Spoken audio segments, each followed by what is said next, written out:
we talked about it in the last episode a little bit, thinking something would happen with Trae Young, and now here we are.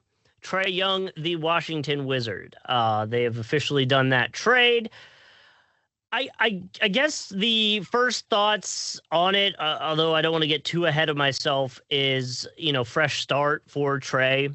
The big stat everyone's really been talking about is the part of this where the Hawks were just better with him out of the lineup, weirdly enough. Yeah, 100%. I mean, yeah, like you said, no wasting time today. We are right into it. The Hawks getting back CJ McCollum and Corey Kispert in that trade as well. Yeah, I mean, right. That definitely helps that the Hawks are 2-8 in the 10 games that he's played with them this season. Their defense was down 14 points per 100 possessions. They looked more fluid, and it's ironic because something I think we talked about with this, why we were intrigued in the offseason with this Hawks team right now, as for those of you who are watching on the stream can laugh at Justin eating tuna right now. I'm going to filibuster while he finishes that last cracker for his, it's like 10:51 in the morning East Coast time. We're recording this too. I don't even know if this is breakfast or lunch, but no, I mean, this Hawks roster, one of the big reasons in the offseason why I think a lot of us were so high on it, and they were kind of one of the Eastern Conference darlings, we felt like, is what Trae Young is at this point, right? Like, he's been in the league long enough where he's an offensive dynamo. And I mean, even this year, it's fair to say that Atlanta's offense has looked really out of sync with times when Trae Young is not on the floor. To the other token, too, Trae Young is a defensive black hole, and there's just no making that up. And I think the reason that I was so high on Atlanta after this offseason is look, they went out and got a bunch of players who can play defense. And if there were going to be a roster that covered Trae Young's deficiencies, it was the one that they had built here in Atlanta, and it still just hasn't worked. They're right where they usually are. They're in play-in position. And what's weird about it, too, by the way, it's tuna and energy drink for my mid-morning snack of champions. I'm just putting that out there. I just love it because Justin is about to be 35 years old, and you're out here eating like a 17-year-old college student. I had ramen for lunch yesterday too. I have full-on college student vibes this week. Are you trying to bring the feeling back? Are we bringing 2014 back? That or just totally destroy the levels of sodium in my body. That's probably the cholesterol is going to go through the roof. I can get don't get blood work in the next week. Yeah, exactly. But to the Hawks stuff, you almost have to go back to, was it 21, the season of 21 when they went to the conference finals? Yeah, 21. You almost got to bring it back to that, whereas we saw it there, what, and it's just been a downhill spiral for the team. The spiral might be too much of a strong word for it, but it's just been downhill since. I mean, they went to the playoffs the 2 years after that, but lost in the opening round to the Heat and the Celtics. And so it just really hasn't clicked. And to your point, building around Trae, it hasn't worked. They've had players come and go that they've been trying to figure it out with. And obviously it hasn't. And it was getting to a point that my casual NBA Hawks fan friends were texting me can we just not play him? And I'm like, oh, if you guys are on it, then yeah, this is the thing. And I think there's other reasons in Atlanta. Jalen Johnson is obviously broken out, and that seems to be the guy. And not necessarily a bad decision. He's only 24 years old. He's the guy you probably build around at this point. There's been signals, too, low-key here for a bit, right? Even in the offseason, they went out and they gave that big contract to Nickeil Alexander-Walker. Trae Young only has a player option next season, and then he's going to be due a bunch of money. It felt like if Atlanta was going to pay him that money and really make him the face of their franchise, that was going to happen. I mean, but instead, like we said, besides Alexander Walker too, they gave that money to Dyson Daniels. Trae Young is 27 at this point. There's a fair question about what his next contract is going to look like in the first place. And that's something we'll talk about here with the Wizards in a second. But yeah, for Atlanta, it just, you're right. It hasn't worked. The Eastern Conference was the high. And again, that was, I always, if I'm putting the Homer hat on, blame that more on the Sixers than anything, too. The Sixers blew that series so bad with Atlanta. But Atlanta was playing well against Milwaukee. I mean, Trae Young got hurt. He sprained his ankle in game 3. And I mean, who knows the way that series swings otherwise? Obviously, the Bucks go on to win the title that year, but it wasn't like Atlanta just got steamrolled as soon as they got to the conference finals either. But you're right, Right, they've right, never right. replicated that success. It's been a lot of around the play-in position. And more importantly, too, it's just been different variations of this team. It's not Hmm. like, that conference finals group was still there, but like they tried it with DeJounte Murray for a year or two. That didn't really work that well. They tried this new variation with how they rebuilt the roster. And I mean, it's not just Trae Young's fault for Atlanta not like really meeting their expectations this year. I mean, too, like look at Reece Shea, like the number one pick. They expect him to break out and kind of develop a little bit more this year. He really hasn't. He's been pretty stagnant. Like that's not exactly helping here either. But yeah, it's they've been noticeably worse. Like it's not even just the advanced metrics. Like, right, you watch the Hawks, just Yeah. straight up eye test, and you notice that hey, they're worse with Trae Young on the floor. I mean, the microcosm of it was the other night where they drew up the game-winning possession for him. It didn't work, and it's like it's time. It was time to move on in Atlanta, and that's what's crazy too is it's like you think about this trade even as recently as probably 2 years ago, given Trae Young's name and going on that later playoff run. Hmm. It's crazy to think about what he got instead here. You're back. Yeah. Like McCollum's on an expiring deal. Obviously, he's been a vet for a long time. Yep. Like, and Well, I and like I this. would That's why I say, like this too for Atlanta too, with the yeah, flexibility. Like, I genuinely think Kispert's a good player. And yeah. you're only really going to be on the hook for him after this season, And unless you decide to re-sign McCollum. But it's going to be a lot lower than what he's getting now. I think McCollum for him would be a great veteran presence. Like we've seen CJ be that veteran presence in the Hundred locker room percent. before. I think that would be really cool for him to have on the Hawks side of things. So I really like that move as well. And then, like you said, if you do end up bringing him back or lock him back down, it'll be a cheaper deal, and it'll make a lot more sense. I was just looking through the the 2018 draft. Man, what a hindsight's 2020, right? Well, Aiton goes number one, Marvin Bagley's two, Lucas three, which was technically the Hawks, but they traded that pick to Dallas, right? That's the Trae Young, how Trae Young comes in, right? At five. Jaren Jackson goes at four. Mo Bamba six. You go all the way down to 10, which we'll have to relive the Sixers, Mikal Bridges thing. And then you had SGA go 11. yeah. And then Miles Bridges is 12. Like, dude, Right, like Miles Bridges is good. He's just a scumbag. right. Like, what an odd draft. And Michael Porter Jr. at 14, Zaire Yeah, injury Smith, risk there. Yeah, but DiVincenzo. Oh, this was the year the Hawks also picked Kevin Herter. I forgot they came in together. yeah, that's a good draft. Like you're right. All these guys are still in the league for the most part. The craziest one I saw the other day was it was God, who was I'm trying to remember who was in the picture, but it was a picture of Luca and Trey, obviously, and it was a picture of Bridges and oh God, I'm blanking on the other player from that draft. Oh, I think it was Bridges and SGA, I think. Maybe SGA. And Yeah. no, it wasn't SGA because SGA would make it too lopsided. The point is, Bridges and the player that he was with were like worth 10 first round picks when they got traded from their respective teams. And it's like Trae Young and Luca got traded from their respective teams and got one back, which is just such Right. an insane sentence. Well, yeah, that's a whole nother hindsight's 2020 a little bit, but So now, yeah. so for Atlanta, to close out Atlanta here real quick, because again, I think they've had like again their center position when Porzingis has played, like that's the thing is obviously you've dealt with Porzingis health issues, but he's been effective when playing. I still like Okongwu a lot. He's been there for a few years now and it's been effective in that role. You know, Atlanta feels like they're moving on to the right direction. I think this is a good get for them because we just don't know what Trae Young's value is going to be.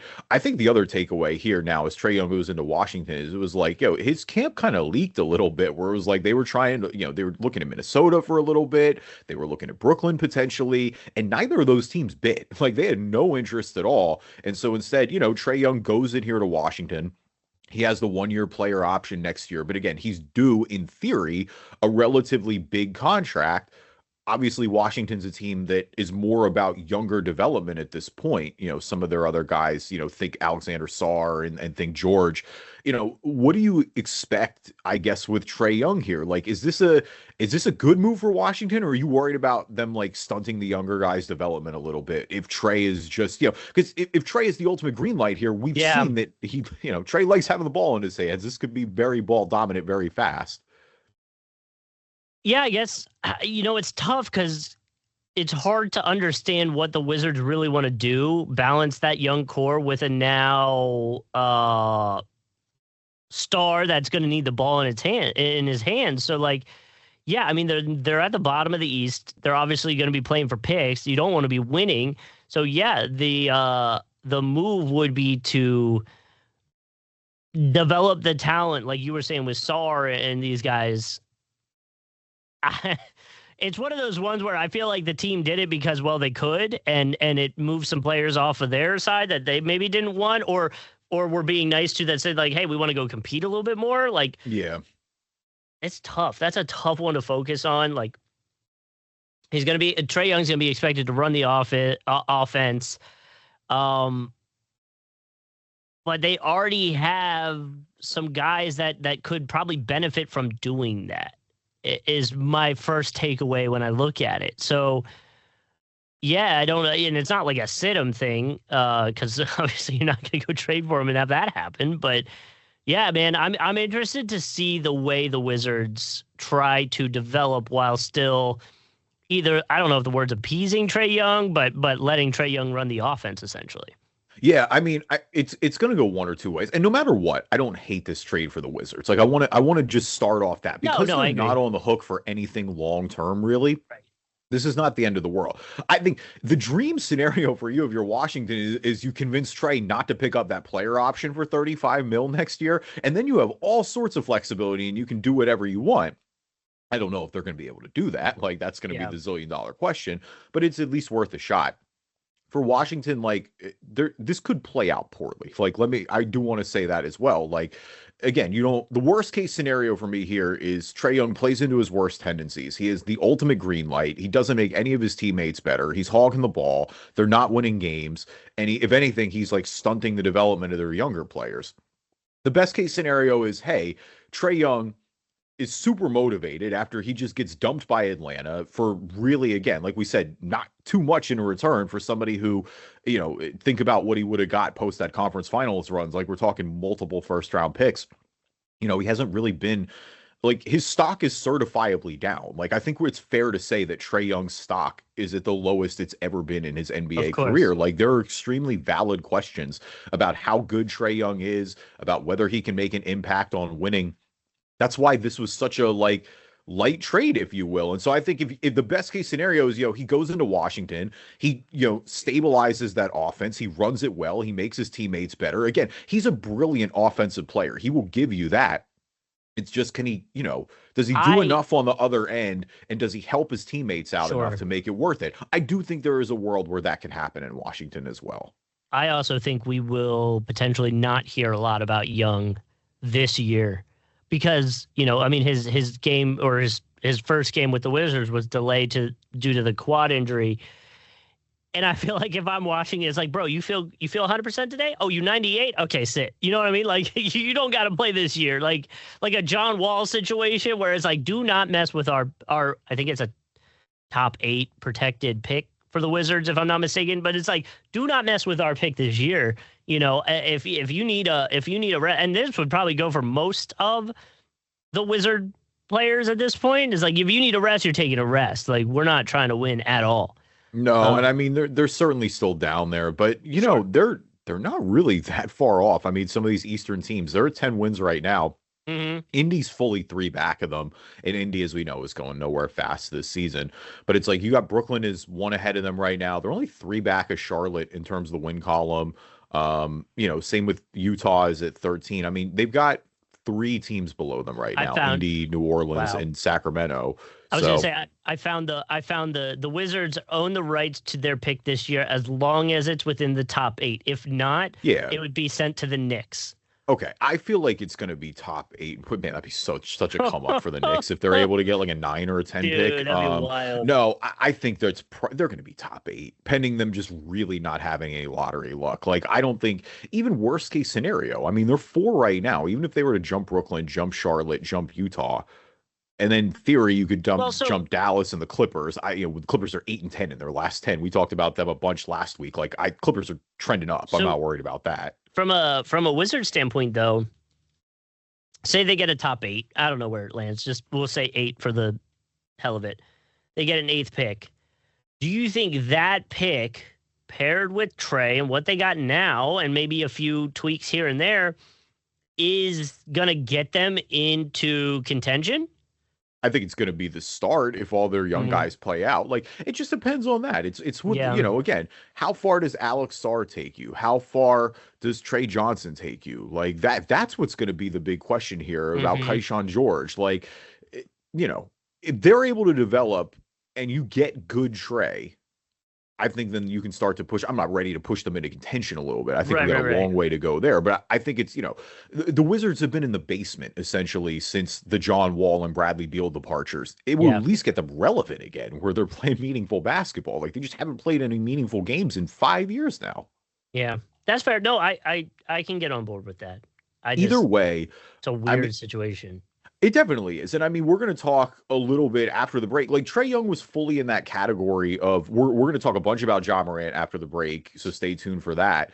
But like, he's fully, the category as well with like Zach LaVine, of where you're like, even Zion maybe a little bit at this point, of where you're like, hey, these guys are great. They've had brilliant moments, but what are they actually worth? Like, well, what if I'm trying to really win an NBA championship? Am I going to mortgage my future for these guys?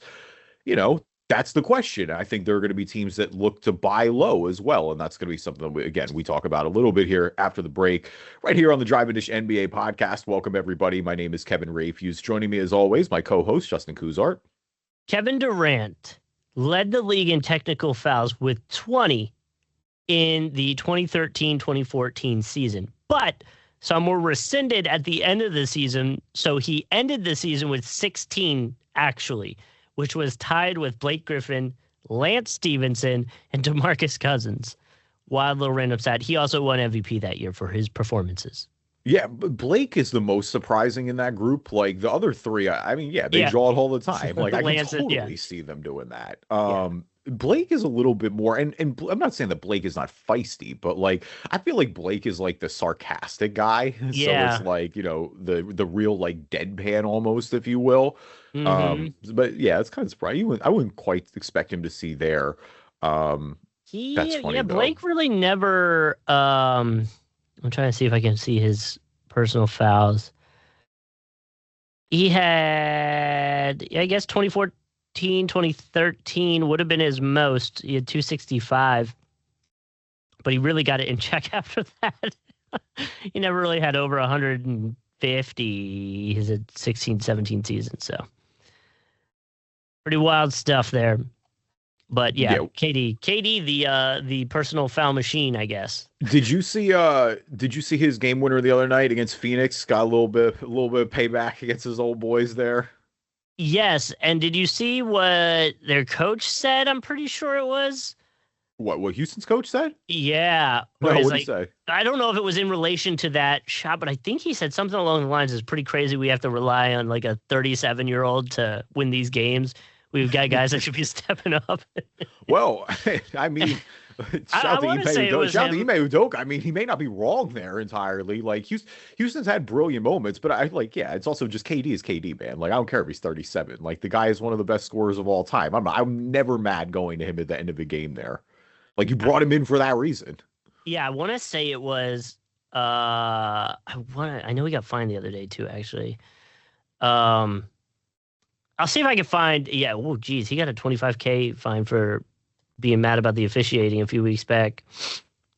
Now, I could have sworn there was something where he talked about needing to rely on the 37-year-old. I'll see if I can find it. I swear I saw it on Reddit. I don't know. I mean, it's interesting though. The Rockets, if you kind of, they're a little mixed because they're at 6 right now, right? And they're 5-5 in their last 10, but their point differential is pretty good. Like, they're playing pretty decent defense, honestly. Like, they're plus 7.8.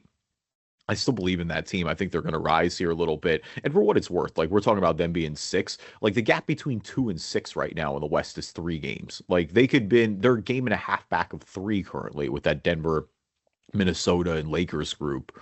So, I mean, it's OKC who continues to be the team, running even with their struggles as of recent. I found the quote. It is, "You took a 37-year-old out of the game for 2 minutes and you lose a 13-point lead. 11-0 run. Don't play with any aggression, confidence, mentally weak. The fact that we have to rely on a 37-year-old for 40-plus minutes is a problem. So there you go.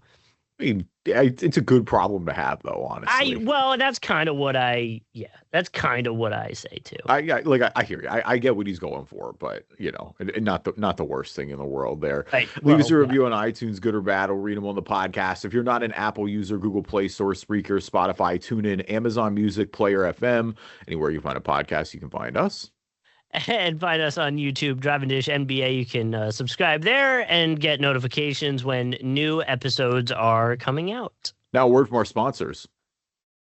So let's get back into the rumors of the NBA. A lot, really, the main three names, I guess, that are being floated around right now are Ja Morant, Giannis, and Anthony Davis. So I guess take your pick. Where would you like to start first in this conversation of potential rumors? Because I feel like Ja is probably the most likely to happen sooner than later. Ja, I mean, my likelihood of these happening from top to bottom are Ja, AD, and then a wide gap between Giannis. Like, we can talk about Giannis That's last. Fair. I'm going to start with Anthony Davis just because the Hawks are tied into the Anthony Davis rumors, and it's more of like, the Hawks have hit the reset button. Trading for Anthony Davis is then the opposite of hitting the reset button. And right. It makes the team better in the short term. But I think that's a prime moment of you mortgaging future to go all in on a team that is nowhere near ready to win in the Eastern Conference. Like sort of like what the Mavs did. And, oh, by the way, the Anthony Davis market also just got hella complicated with his injury news recently now, with this nerve damage in his hand. Like, if he's set to miss months, the Anthony Davis market was already kind of up in the air because, and again, it all has to do with his age. Like, Anthony Davis, when he's been on the court for Dallas this year, has been great. Like, when he plays, he's one of the best players in the league. But he's increasingly not playing, and he's later in his 30s now. And so it's like, what are you going to take? What are you realistically going to give up for Anthony Davis? And that's just kind of where I'm like, I think Atlanta did the right thing. Like, that should have been the big takeaway with moving on from Trae Young. Yeah. Don't ruin it now. Like, going all in on Anthony Davis just makes like you're right back in the same place you were then. Reddit user OK Reaction 201 posted this, and it is a breakdown of all of AD's injuries, 296 of them in total, and I will read them starting now. A foot injury, 55 times. Ankle injury, 24 times. Achilles, 20 times. Back, 20 times.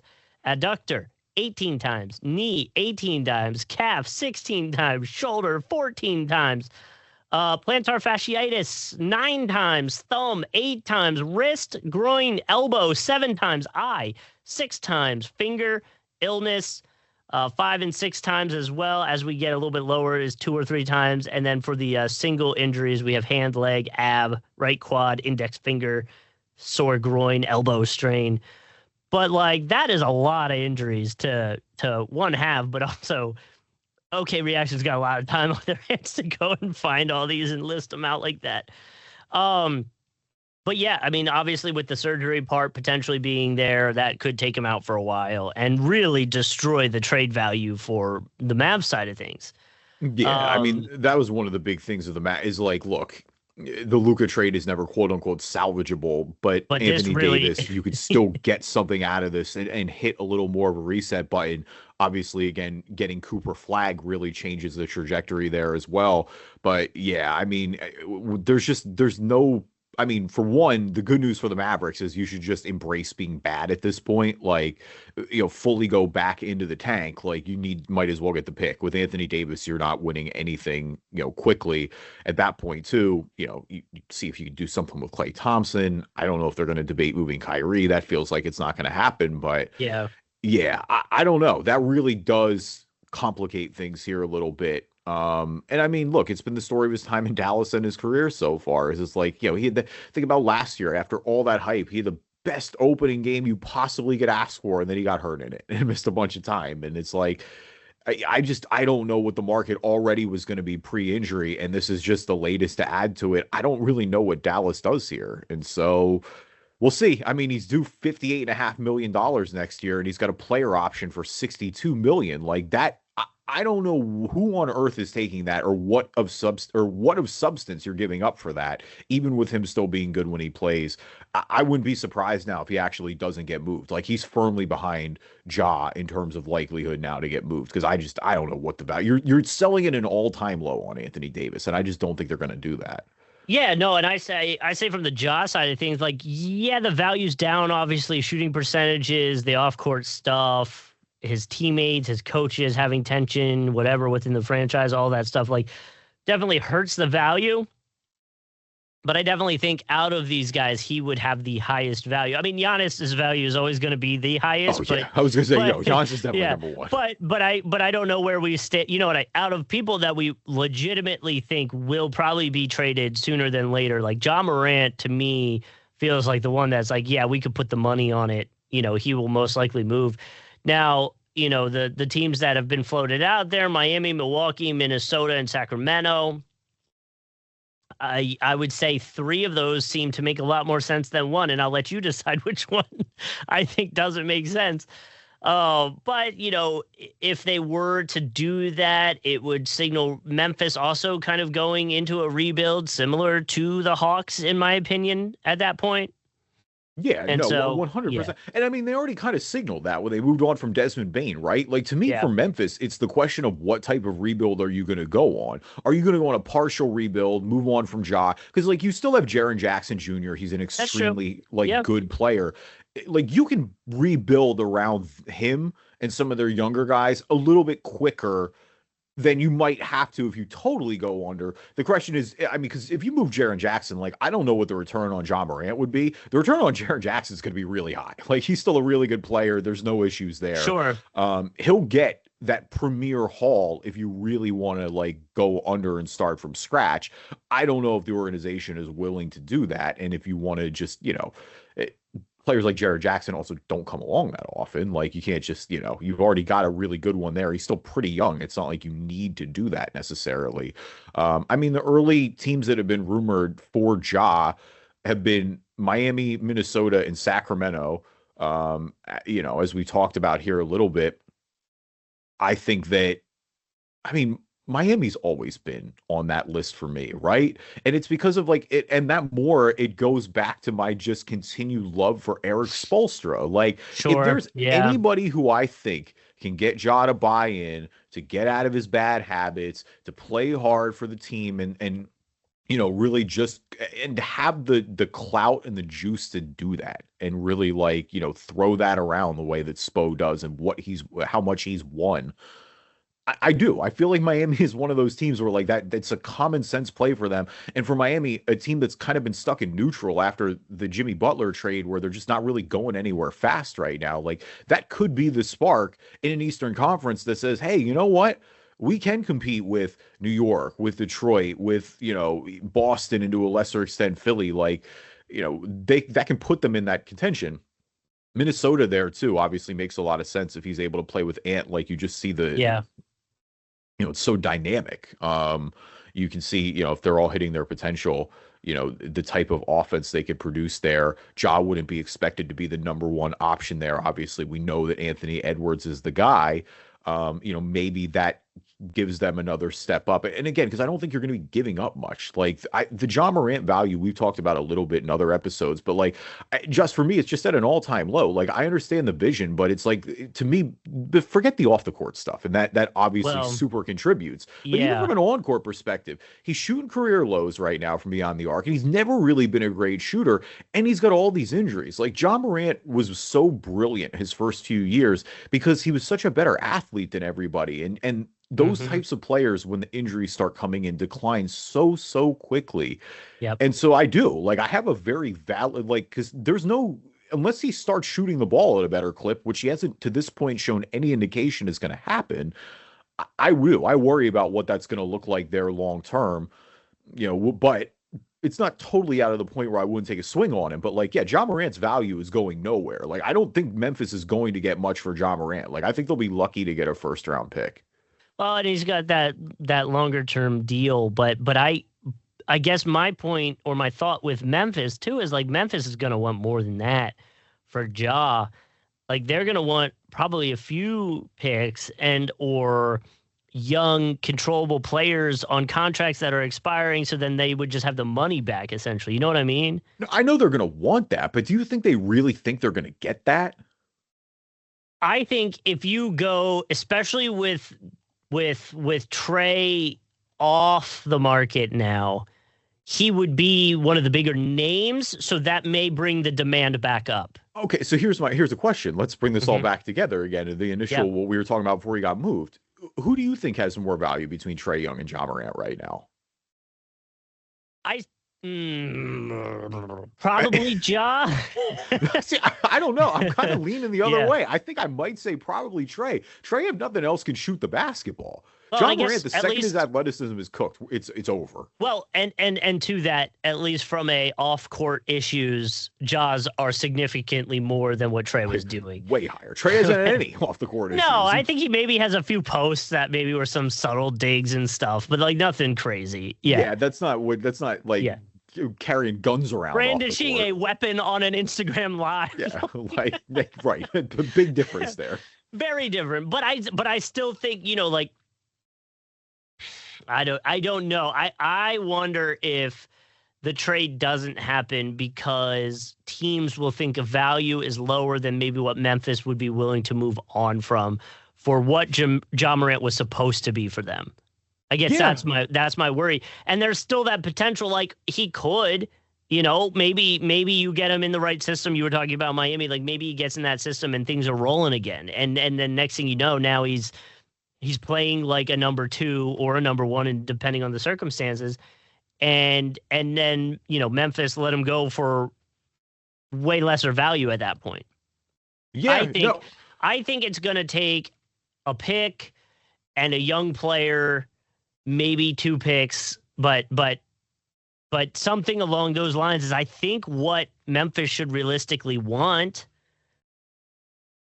You're so much more optimistic than me on this. Like, that's just what it comes down to. Like, you're right. I think that's absolutely what Memphis wants. I don't think you're getting a pick and a young player, or not a young player of meaningfulness, I guess I should say. Yeah. Like, you're not getting a franchise guy here. I think the value's at a low. Like, I think you might get a first round pick. I'm not going to say it's that low, but are you? And is it not protected? Like, I don't know. I don't think Jaren Jackson, different story. You're getting multiple, I think, or you want to talk about hitting the rebuild. You'll get young players, 2 young players a pick, or maybe like 3 picks, something like that for Jaren. Like, there's no doubt about that. But I don't see it with Ja, man. Speculative trades for the Heat. One has Tyler Hero, but I feel like that wouldn't make sense if you're going to go get Ja, although I guess both guys kind of need the ball, so like that would be weird. But one of the trades is Terry Rozier, a young player, just kind of quote-unquote young player, and a first-round pick. Do you think that's too much? I mean, no, because the first-round pick, Terry Rozier's got bigger problems right now. Yeah, I mean, but that's about where the market is at, I guess. I think that's a good reflection of what the Ja Morant market currently stands at. If you're the Heat, are you trading Tyler Hero to get Morant, though? No. Because like a few of these trade examples have him in it, and I'm like, I feel like if I were going to go for it, maybe Hero stays on the team because like then you're trying to compete. But I don't have it like, and I'm somebody who has a notable question about how good Tyler Hero actually is and what he does outside of Miami. That defense of those two would be freaking awful. Yeah, Hero and Morant. Oh my God. It'd be so terrible. You are 100% right about that. No, but the thing is, like, I don't think they win anything without Hero either. Like, do you think that team is in a position with Morant and Bam to win? I think like you need those 3 guys to go on it. You would have a big 3 again. Yeah. Oh God. What a weird big 3 it would be. But no, to your point, like I don't. If you're trading for Ja Morant, I think you're doing everything in your power to not trade Hero for him because you would need those 3. Yeah, you're trying to win. Like, you need to Yeah. match the timelines up a little bit Yeah. more. Like, traded hero, it still feels like that roster is a piece or two away. And I'm not suggesting with Ja Yeah. Morant that they're about to win the East either. No. But I'm a lot more intrigued Well, with them with Ja Morant. And I do believe, again, that's more of, I think Miami can get the best out of Ja Morant. well, and right now the Heat are sixth. Like, they're 20-17. And that's without making any splash. Why are the Kings on this list? Well, yeah. No, seriously. Kings, like, what? Like, I get it, but like, what are the Kings doing right now? The Kings don't need another guard. No, well, that's my point. When I brought that up, I was like, you can tell me which team on this list doesn't make sense, but it again. The Kings are going to king, I guess. The Kings roster is in a buy. I mean, I said it last week, but like that Kings roster makes no sense, and it's like, I mean. I don't know. You'd have to move on from multiple players for it to even work. Like, and maybe they're going to anyway between DeRozan and Levine. Like, I don't know what that roster looks like post trade deadline. They should be blowing it up, but and maybe maybe the Kings use that as a way to get rid of some guys that they just think won't be moved later. This current roster is the worst one in the NBA right now. So like low key, they're running a pretty effective tank. So like if they want to just plow the tank into the wall, like I said, this is a good draft to have a high pick in. So yeah. No, I agree. I think, I guess for the most excitement on my side, I feel like the Timberwolves would be the coolest for him to go to just because of the potential Ant Morant, stuff would be kind of fun to see. But I don't know why I've never said it. Like Ant Morant is just kind of hilarious. I don't know. Oh man. Yeah. That's funny. So, something like that would be cool. I think the Heat would make sense. I mean, the Heat are only 2.5 games behind the Raptors, who are 4. So in theory, you add Morant to that, and yes, that should at least get you into the top 4 in the East. Yeah.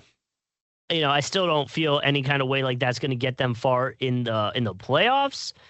To me, it's still some sort of Pistons, Celtics, Knicks, coming out of the East in the playoffs still. So do what you want with that, but it at least gets them higher on the seeding charts, which then again, once you're in the playoffs, anything can happen. So I'm not going to discredit that.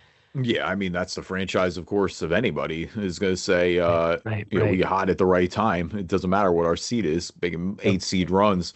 All right. So with Giannis, though, obviously the other direction with him coming out and saying, I mean, I'm just going to read the direct quote. There will never be a chance and there will never be a moment that I will come out and say, I want a trade that's not in my nature. I'm not going anywhere. I am invested in this team.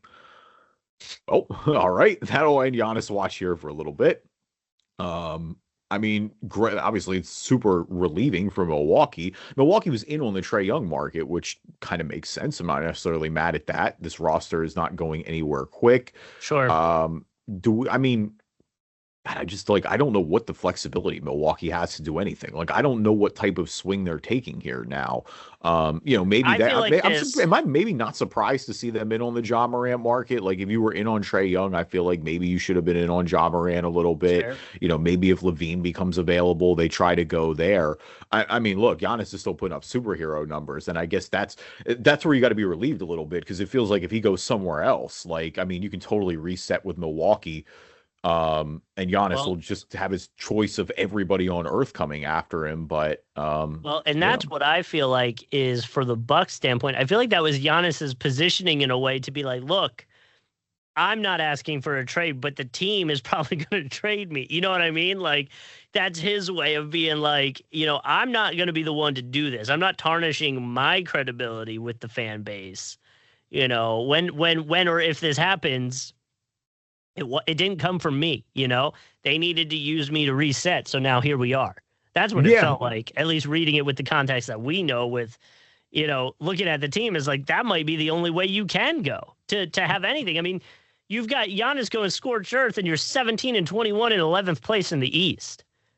Yeah, 100%. I mean, look, the Bucks are going nowhere fast like that. And that's really what it comes down to. Now, I don't think Giannis, they've won, again, you won a title. It doesn't matter. You can kind of have, if you're happy there, be happy there. You've already hit the mountaintop.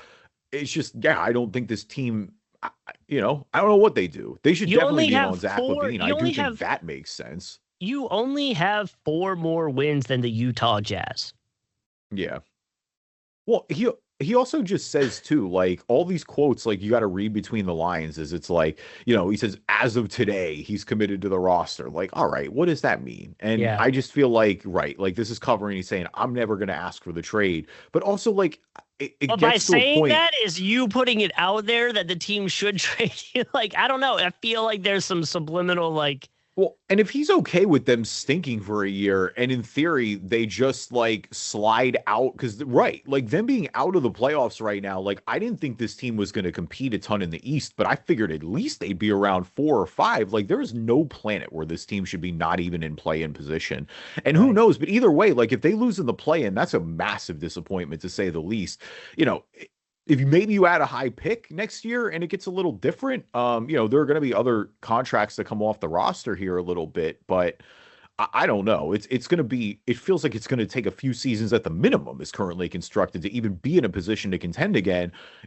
I wonder at what point, and it's tough because you never want to trade players of this caliber. But like, I wonder at what point too does Milwaukee say, "Hey, maybe we just got to hit the reset button on our own, and Lord knows we Yeah. get everything on earth if we put Giannis Antetokounmpo on the market." So, Well, and dude, I think Giannis sees them eventually getting to that assumption, which is why he's making these comments as like, when it happens, you can look back and I have my conscience cleared because I said I was dedicated to everything. You guys traded me.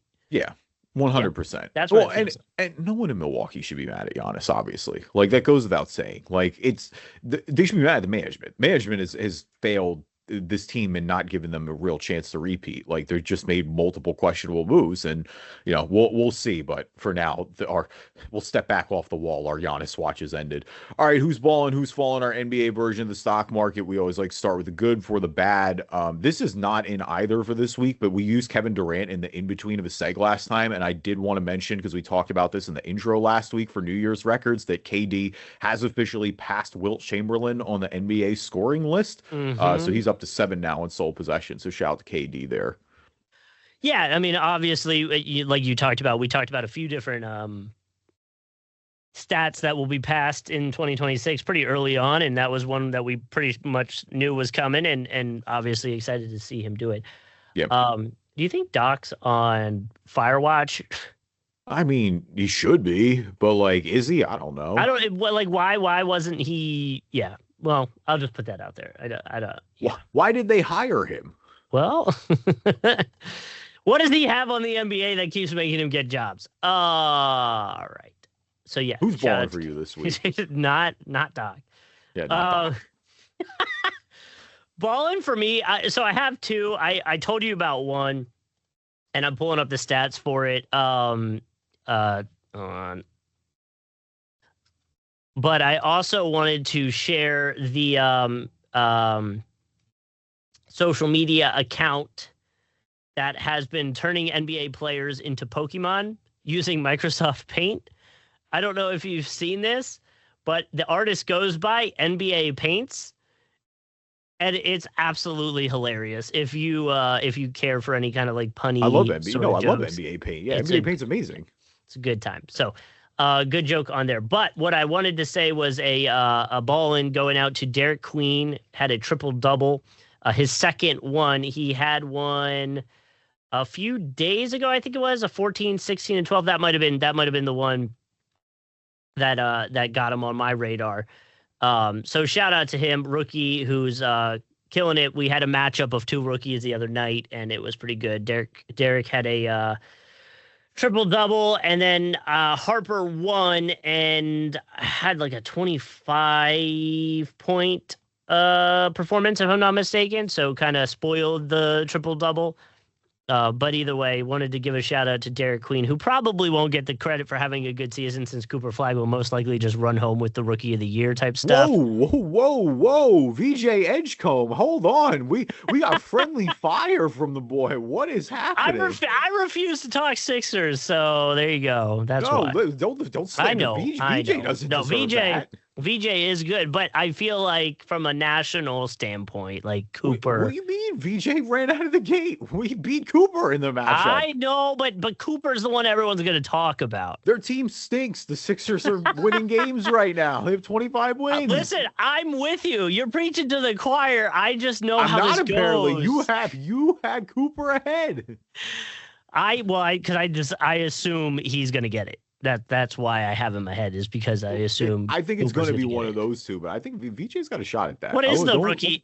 What's probably NBA.com, right? Rookie NBA.com. Oh, rookie of the year, like the ladder right now. Yeah. No, to your point, though, and Chris Haynes tweeted about this, going back to the Pelicans, because shout out to Derik Queen. Obviously, Derik Queen has been great for them this year in what's been obviously a disappointing season. The Pelicans are holding firm. Like, they're not moving. I think there were a lot of people wondering if because they have good players, but the Pelicans have told people, according to Chris Haynes, that Zion, Trey Murphy, Herb Jones, Derik Queen, and Jeremiah Fears are all going to be with the organization past the deadline. So, like, any sneaky Zion watch, if they were trying to pry him, I mean, namely for Jones and Murphy. Like, I thought those could be, two guys that really bring back a lot if the Pelicans decide to move on. But like, a little disappointing for the league, to say the least there. They have, when was this posted? January 7th, rookie ladder. Coop's one. And what has been one since, I guess, this started. They've got VJ at 3. Who's 2? Charlotte Hornets, Con, however They've got you say Con his last too. name. Oh, yeah. I mean, listen, Con's balling. I don't even want to knock Con, but like, all right. Well, if you look at the stats, that's fine, I guess. Season stats for Coop: 18.9 points per game, 6.5 rebounds, 4.2 assists. Con's at 19, so outscoring Coop. About the same amount of rebounds, 5.5, and then 1 less assist per game. VJ's got less points than both of them, and about the same rebounds and assists. And to your point, the only other little edge part that VJ can lean on is the Sixers' record's better than both those teams. Derik Queen, who I just referenced from the Pelicans, is 4th on that list for those triple doubles. Teams that were inquiring about Derik Queen are crazy. Like, it's just like Pelicans would be insane to give. That's like the one thing they have to like be happy about this year. You're gonna like even trying to pry him would be so wild. He has out of the rookies. This is crazy. Derik Queen, out of the rookies, is 1st in total assists, total rebounds, 2nd in blocks. I'm assuming to Coop, but I don't have that off the top of my head. And 4th in steals. He also leads rookies with 91 turnovers and 116 fouls. Yeah. Good for him. Good for him. He's the 13th pick of that draft, too. Yeah. So. Like you said, super good value there at 13. Mm-hmm. All right. Ballin for me this week is Anthony Edwards, who is now the 3rd youngest player to reach 10,000 points. So career points, a little bit of more history there. Ant was 24 years and 156 days old when he got 10,000 career points. He got that the other night against the Cavs. The only 2 people who were ahead of him were LeBron and KD. He's one of 7 players to hit it before age 25. Joining him in that group and LeBron and KD are Kobe, Luka, Tracy McGrady, and Carmelo Anthony. He did beat it by Kobe. Kobe's the one who's directly below him. In terms of like, LeBron and KD were ahead of him, and then it's Ant, and then it's Kobe. And I did laugh at Ant being like, man, I should have waited a little bit. I'm sick about jumping Kobe on that list. Always entertaining with Anthony Edwards. But yeah, shout out to Ant, obviously phenomenal scorer, phenomenal player. Many, many more points to go, as he discussed afterwards. Yeah, no. And yeah. I mean, I would imagine he'll go up that ladder pretty quickly as he is the focal point of that offense, and we'll see. It's obviously one of the teams in the trade rumors, but I don't think that'll necessarily impact his ability to stuff the stat sheet, especially on the point side of things. The only other 2 Timberwolves to score 10,000 career points for the franchise: Kevin Garnett and Karl Anthony Towns. Oh wow, I didn't even think of Towns, but yeah. No, that checks. That checks out. Towns has more years there than I feel like people remember Yeah. him for. Like Towns got Yeah. drafted in 2015. Like it was a long time ago. All right. Who is falling for you this week? Fallin for me is going to go to Ref Bill Kennedy, who was carted off to the locker room during the Sixers Orlando game. It looked like it was a right leg injury. I was trying to see if there was any update. There wasn't. They obviously continued the game with two different officials. Kennedy has played or has officiated over 1,500 NBA games, has been in the league since 1996. Definitely well known. And so hopefully he's all right. I haven't really heard what might be going on there. I think he's 51, if I'm not mistaken, on his age. Yeah, definitely. Hope Bill is all right. Wiped out for sure. I watched that game the other night and it was like, oh, that's not good. I hope he's good. He looked pretty bummed about it. So it's like hopefully, and it was non-contact, obviously, because he's he's a ref. But yeah, you hope everything's all right. Yeah, no, non-contact is never great. All right, fallen for me is a rare appearance for the Oklahoma City Thunder, who are now 6-6 in their last 12 games. A lot going on, but that has coincided with Jalen Williams' return. So something just, to watch there a little bit. It is worth noting, of course, that they missed Hartenstein and Alex Caruso during this tenure. But this was a team that, started 24-1, and we were talking about maybe breaking the NBA wins record and have looked a little bit more mortal since then. Again, I still think OKC is the favorite. I'm not jumping off a cliff here, but this is the first real stretch of struggle we've seen for the Thunder. Yeah, and honestly, I think it's one of those things that'll humble them a little bit and just have them more locked in for the playoffs. So honestly, it's probably a bad thing for the NBA, but they'll be fine as they figure out the flow of the offense or something like that. Yeah, every team kind of needs that once in a while. But all right, let's switch gears a little bit here. Let's go to Immaculate Grid. Justin and I are going to speed run Immaculate Grid this week. We're up against the clock a little bit. So if we look like we're moving a little bit more than usual, that's why. So again, as always, you can watch the Immaculate Grid on YouTube. Just search Driving Dish NBA podcast. Before the podcast listeners, our columns from left to right this week are the Trailblazers, 10,000 career rebounds. I'm so tired of 10,000 career rebounds, man. That's going to be like the bane of my existence. And 1 steal a game per season. Our rows from top to bottom, the Wizards, the Mavericks, and 1 block a game per season. So the 1 block, again, you can get kind of weird with. The 1 block per steal, we can get a little weird with here too. That's a weird one. I don't think there are any Elfrid Payton connections. As always, Justin, I'm unfortunately sorry for you there. It's okay. But all right, you got any spots you want to start at? Like we said, we're going to move a little bit on this week. So just if you got something you're feeling, like first thing that comes to mind, just fire away. CJ McCollum, Trailblazers, Wizards. Yeah, okay, that works. he did, Steve Blake. Oh, yeah, do Steve Blake. Steve Blake would be way lower. You're 100% right about that, too. CJ would have been fitting given the news, but yeah, Steve Blake, great one there, 2%. Blake. Nice, very nice. Okay. All right. Let's do... Wes Matthews, did he end up on the... He did. Wes Matthews definitely played for Dallas, so we could use him there if you want with the Blazers. I think that's going to be a popular one. Yeah, I thought I had another one that is slipping my mind currently. We can come back to that. If you want to do Wes, I'm cool with Wes. Like if we want to just truly do this as first person that comes to mind. Let's give it a moment. Like let's do the others and then come back and see if anybody else kind of popped up. All right. 10,000 career rebounds and 1 block a game is hilarious because I feel like that's everybody on the list. So at that point, if there's somebody that really comes to mind, it's almost like pick your choice of center. 1 steal a game per season. You have so many too. Let's do DeMarcus Cousins. Do you think Boogie had 10K rebounds? He had to have, right? Did he? I don't know. I don't know. You guys, it's Tim so funny. Duncan, I'm like, let's go Tim Duncan. You can't miss on Tim. Tim 100%. Yeah, Tim 100% had it. If Tim didn't have 10,000 rebounds, we're in trouble. I don't know, man. The Boogie scares me. I'm like, he should. Let's just do Tim then. Let's just go Tim. All right. Tim Duncan. Timmy D. Yeah, he fits. He works. Okay. 6%. 1 block, 1 steal a game per season. I mean, honestly, like, if you want to use Boogie there, I feel like he definitely had a block and a steal a game per season. 100%. Boogie? Yeah, let's do DeMar. Yeah, let's do DeMar. Oh, well, That would have been sick if it actually popped up more. Yeah, I don't know no, if the Grid's not smart enough to do that yet, but that would have Yeah, been sick. whoops. 0.1%. Nice. Cousins. Hell yeah. I mean, that's so Sorry. many. There's so many answers for that. I'm curious to see when it's all said LaMarcus and done. Aldridge probably works for 1 block per game. Trailblazers. Yeah, I think so too. I'm good with that.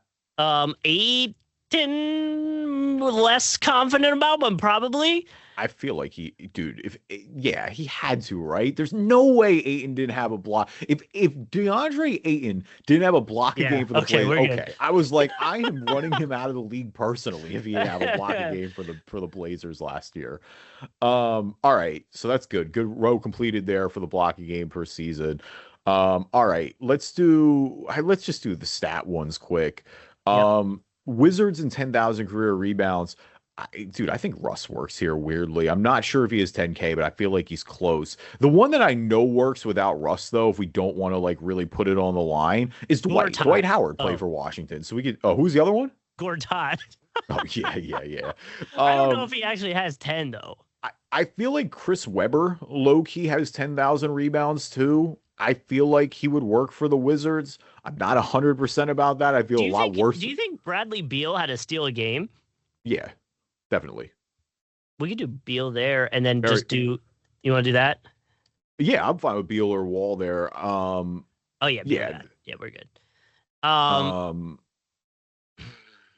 Yeah, who is no, not Chris Webber. I